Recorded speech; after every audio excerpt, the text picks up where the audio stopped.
Welcome back once again. اور اپنے ناظرین سے گیسٹ سے معذرت کے ساتھ ٹیکنیکل ایشو آ گیا تھا، تو آگے بڑھتے ہیں پروگرام میں. طارق فضل چودھری صاحب آپ کنٹینیو کیجیے گا سر. اور صدر صاحب کہہ رہے ہیں غور کر لیں، تو کر لیں غور. اگر شاید کوئی غیر آئینی پہلو ہے تو دور ہو جائے گا وہ اس غور و خوض میں. جی، سب سے پہلے تو میں بات عرض کر رہا تھا، میرا خیال ہے بیچ میں بات پوری نہیں ہو سکی تھی. مختصراً عرض کرتا ہوں کہ جیسا کہ ملکہ بخاری صاحبہ نے ہمیں کوئی ایک ڈریکولا بنا کے پیش کیا کہ ہم نے اپنے دور میں کوئی بہت زیادہ جبر و استبداد کا مظاہرہ کیا ہے. میں انہیں مختصراً بتا رہا تھا کہ پاکستان تحریک انصاف کے دور میں اپوزیشن کے ساتھ جو ظلم و زیادتیاں ہوئیں، جس میں ہمارے تمام سرکردہ رہنما جتنے بھی ہیں انہوں نے ایٹ این ایوریج 10 سے 12 ماہ کی جیل کاٹی ہے، تمام ہماری ٹاپ لیڈرشپ نے. اور ان میں سے تمام کے خلاف کوئی ثبوت نہیں تھے، تمام کے تمام باعزت بری ہوئے ہیں.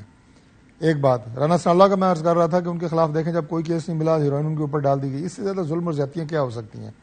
اور یہ الٹا ہمیں اس طرح بتا رہے ہیں کہ جیسے ہم کوئی بہت کوئی ظلم ہو رہا ہے ہمارے دور میں اور بڑیاں کوئی زیادتیاں ہو رہی ہیں. اب اس کیس کی مثال لے لیں. دیکھیں اس کیس میں بھی ہمیں دوبارہ آئین شکن اور کوئی ہلاکو خان بنا کے پیش کیا جا رہا ہے. بات یہ ہے کہ ہمارا ایک پوائنٹ آف ویو ہے ایک فیصلے کے بارے میں. ملکہ خود ایک وکیل ہیں. ایک فیصلہ جس میں 7 رکنی بینچ تھا، اس میں 4 رکنی بینچ نے ایک رائے دی ہے. اور آج اگر آپ اسی 7 رکنی بینچ کے ایک آنریبل جج اطہر منالہ صاحب کا جو انہوں نے ڈیٹیل ججمنٹ دی ہے وہ آپ پڑھیں تو میرا خیال ہے اس کے بعد پیچھے رہ کچھ نہیں جاتا. ایک بات انہوں نے لکھی ہے، یہاں تک انہوں نے لکھا ہے جناب کہ عدالت کا اس طرح پولیٹیکل معاملات میں مداخلت کرنا پولیٹیکل پارٹیز کو دعوت دیتا ہے کہ وہ آئیں اور وہ ظاہر عدالت میں پھر سیاست بھی کریں اور فلاں بھی کریں، اور چاہے پارٹیز کیس ہاریں یا جیتیں عدالت ہر حال میں ہار جاتی ہے. انہوں نے بہت ڈیٹیل ایک ججمنٹ دی ہے اور پھر انہوں نے یہ کہا کہ یہ مینٹینیبل ہی نہیں تھا. یہ 4 ججز کی رائے ہے. اب مجھے بتائیں کہ ہم 4 ججز کے فیصلے کے ساتھ ہیں، ملکہ 3 ججز کے فیصلے کے ساتھ ہیں، اور ہمیں کہہ رہے ہیں کہ ہم آئین شکن ہیں. اس کے باوجود ہیونگ سیڈ دیٹ اس فیصلے کے حوالے سے بھی ہم ایک آئینی اور قانونی راستہ اختیار کر رہے ہیں. ہم کوئی خدا نخواستہ نہ ادارے پہ، نہ سپریم کورٹ پہ، نہ کسی اور فرد پہ کوئی حملہ کرنے نہیں جا رہے، نہ کیے ہے. ہم اپنی ایک انٹرپریٹیشن دے رہے ہیں اور اس کے پیچھے آگے بھی اگر بڑھیں گے. میں نے بڑی سمپل ایک مثال دی تھی کہ میں اگر اپنی مثال دوں تو لوور کورٹ سے کئی فیصلے ایسے ہوتے ہیں جو آپ کے خلاف ہوتے ہیں. ہم ان فیصلوں کو نہیں مانتے اور انہیں جو ہائر کورٹس ہوتی ہیں اس میں چیلنج کرتے ہیں.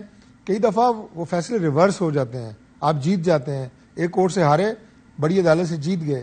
لہذا فیصلوں کے اوپر آپ کو مکمل اختیار ہے کہ آپ رائے زنی کر سکتے ہیں، اپنی لیگل ریمیڈی استعمال کر سکتے ہیں. تو آپ یہ کہہ دینا جناب کہ یہ تو غدار ہو گئے ہیں، یہ فیصلوں کو نہیں مان رہے تو فلاں ہو گئے، یہ بڑی زیادتی کی بات ہے. اور پارلیمان ہر حوالے سے سپریم ہے. آپ کی جتنی ادارے قائم ہیں پارلیمان کے بنائے ہوئے آئین کی وجہ سے ہیں. ججز کی جو اپوائنٹمنٹ ہے پارلیمان کے بنائے ہوئے قانون کی وجہ سے ہے. ہر چیز آپ خود ممبر پارلیمنٹ ہو کے اگر آپ اپنے ادارے کو انڈرمائن کریں گی تو مناسب بات نہیں ہے.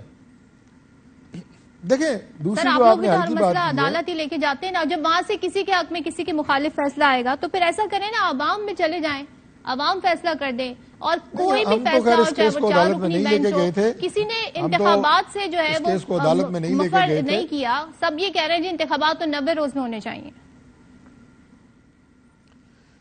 دیکھیے میں اس بات سے بالکل اتفاق کرتا ہوں کہ آئین کی جو آرٹیکل ہے جس میں یہ مینشن ہے کہ انتخابات 90 دن میں ہونے چاہیے، یہ تو ہے آئین کا ایک آرٹیکل.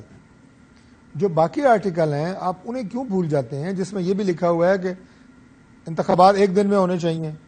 اس کو آپ کیا کریں گے؟ اور صرف اس الیکشن کے لیے نہیں، آئندہ آنے والے تمام عرصے کے لیے، جب تک پاکستان الحمدللہ قائم دائم ہے تا قیامت، اس وقت تک ہر 5 سال بعد یہ کنٹروورسی ہوگی. 1 دن میں الیکشن نہیں ہو رہے صوبوں کے اور قومی کے.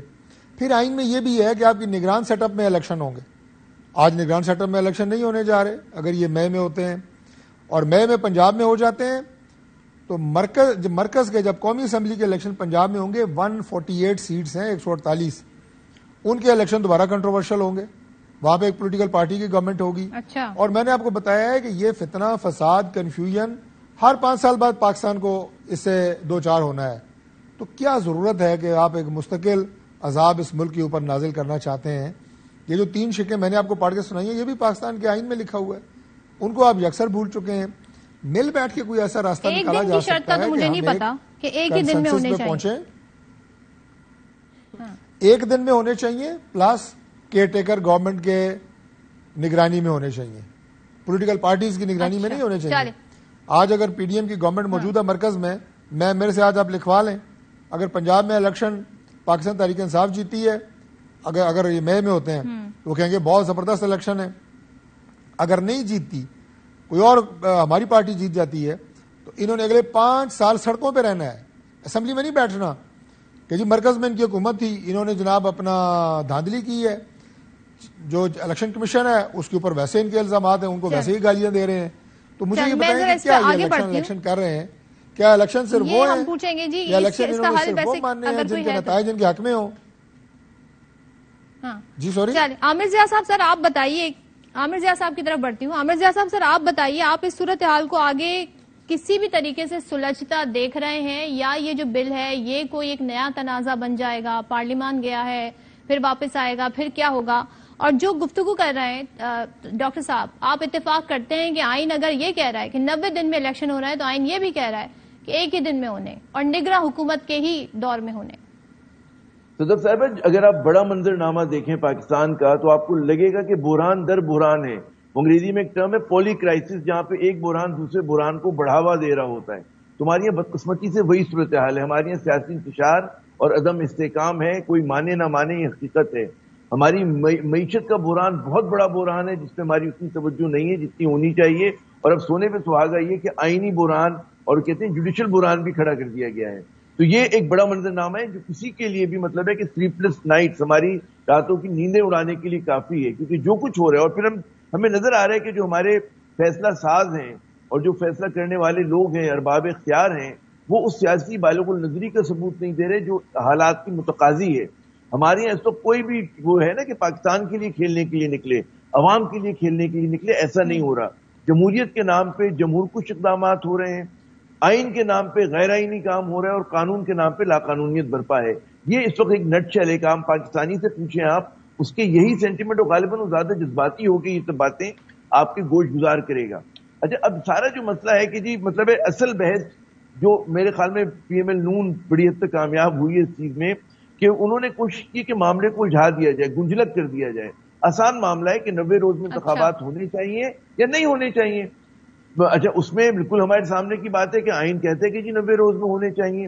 اگر ایسا نہ ہوتا تو آپ مجھے یہ بتائیے کہ الیکشن کمیشن آف پاکستان جب اس نے حکم دیا وہ کیوں عمل میں آتا ہے؟ یا ایک اور سوال آپ دیکھیں نا کس طرح سے بحث کو الجھایا گیا کہ آج یہ کہا جا رہا ہے نون لیگ کی جانب سے کہ جناب اسمبلیز عمران خان کی ایما پہ توڑی گئی, غلط توڑی گئی. بھائی اگر غلط توڑی گئی تھی تو کوئی ایم پی اے کیوں نہیں گیا نون لیگ کا کہ اس کو چیلنج کر دیتا, لیکن نہیں ہوا چیلنج. یعنی کہ آپ نے مانا اسمبلیاں ٹوٹ گئیں. پھر اس کے بعد آپ کو مطلب ہے کہ آپ اس عمل میں شریک تھے جو کیئر ٹیکر گورنمنٹ بنانے کا تھا, تو آپ کا وہ اعتراض ختم ہو جاتا ہے کہ جی عمران خان کی ایما پہ توڑی, کیونکہ you are part of the process. ٹھیک ہے نا. اچھا, اب یہ جو پھر نئی بحث شروع کی کہ جی یہ 3-2 کا فیصلہ ہے, یہ 4-3 کا فیصلہ ہے. یہ بحث بھی دیکھیں, چیف جسٹس آج کے قانون کے مطابق چیف جسٹس کو اختیار ہے بینچ کو ریکنسٹیٹیوٹ کرنے کا. جب 9 رکنی بینچ ٹوٹی, اس میں سے 2 لوگ جو ہیں انہوں نے اپنی انیبلٹی کا وہ کیا, اس کے بعد انہوں نے ریکنسٹیٹیوٹ کی بحث, انہوں نے بینچ کو. ٹھیک ہے نا. اب اس میں اس کو فیصلہ کہا جا رہا ہے ترمین اللہ صاحب کا, ان کے بارے میں لوگ بہت تعریفی کلمات کرتے ہیں. ہم لوگ بالکل جو انہوں نے انسانی حقوق کے لیے کام کیا, دیگر چیزوں کے لیے بالکل ہم اس کو مانتے ہیں. لیکن بعض اوقات جو ہوتا ہے ان کو وہ فیصلہ جو ہے وہ فیصلہ نہیں ہے, وہ نوٹ ہے, وہ 25 پیج کا ایک نوٹ ہے, اور اس کے اندر جو ہے اس میں بہت سارے سوالی نشان ہیں. انہوں نے ایک مین پریمس کیا کہ سو موٹو نہیں لینا چاہیے تھا. اب سوال یہ پیدا ہوتا ہے کہ سو موٹو نہیں لیا جاتا, لاہور ہائی کورٹ میں معاملہ ہے. ہاں نہیں میں اس میں دیکھیں ہو کیا رہا ہے, کیونکہ قیمتی وقت ضائع جا رہا تھا نا. ہو کیا رہا تھا کہ گورنر پنجاب یا گورنر کے پی اپنا رول ادا کرنے کے لیے تیار نہیں ہے, جو ان کے اوپر رسپانسبلٹی تھی انہوں نے کام نہیں کر رہے. الیکشن کمیشن آف پاکستان اپنا کام نہیں کر رہا, حکومت وقت الیکشن سے بھاگ رہی. تو بھائی کس کے پاس جا کے کس کے دروازے پہ آپ کھٹکھٹائیں گے کہ انتخابات ہونے چاہیے؟ پھر ظاہر ہے کہ سپریم کورٹ آتی ہے. پھر مطلب ہے کیونکہ وقت ضائع جان, جب اسمبلی ڈیزالو ہو جاتی ہے تو پنجاب کے کے پی کے عوام کا حق ہے کہ ان کے نمائندے ان کی بیٹھے ہوئے اسمبلی کے اندر, وہاں پہ یہ محسن نقوی صاحب یا کوئی اور کیئر ٹیکر گورنمنٹ جو ہے وہ نہ بیٹھی ہو. تو یہ ان کا آئینی حق ہے. آپ اس سے ڈینائی کر رہے ہیں, آپ صرف اس بات پہ, کیونکہ پروسیجرل مسئلہ ہے, یہ آئینی مسئلہ نہیں ہے. اور یہ جو آپ مجھے اگر آگے موقع دیں گی تو اس پہ جو انہوں نے آئینی اصلاحات کی اس پہ بھی بات کریں گے کہ پورا جو شور مچا رہے ہیں یہ پروسیجر مسئلے پہ مچا رہے ہیں. اور جو اصل بحث ہے, مجھے بتا دیں آخری جملہ, کہ ان 4 ججز نے جنہوں نے کہا کہ جی مطلب وہ سو موٹو نہیں ہونا چاہیے, کسی نے کہا کہ 90 روز میں انتخابات نہیں ہونے چاہیے؟ بالکل نہیں کہا, یہ کسی نے نہیں کہا. ٹھیک ہے.